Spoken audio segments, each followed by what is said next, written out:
Well, Jimmy and Tam are in for a special treat. Paul is taking Team Rebuild for a tour of his very own Honeyworks house in Brisbane. And they can't believe their luck. We are super excited to check this place out. We've been stalking it on Instagram for God knows how long. I found out about this house, I think a year ago on Pinterest. It's definitely got that mid-century flavour, and look, that's got a lot of attention on social media, which is, really great. But for us, it wasn't overt style particularly. It's more about in keeping with the streetscape of this neighbourhood. Yeah, definitely, which you've done so well. And the thing that I love the most is the fact that this house is 5 years old.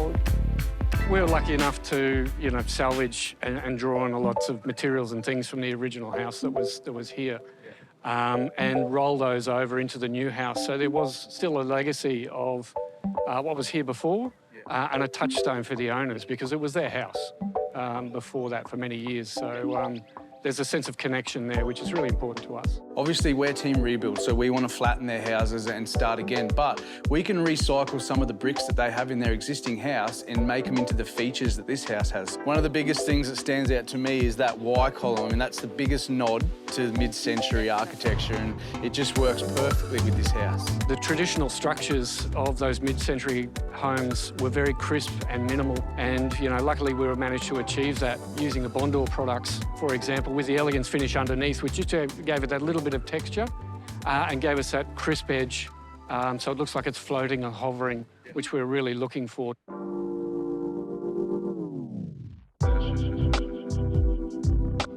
This is my dream home. Yeah, pretty much. I mean, this house design is right down our alley. We've kind of forgotten about the Renovate or Rebuild. We're taking ideas for ourselves.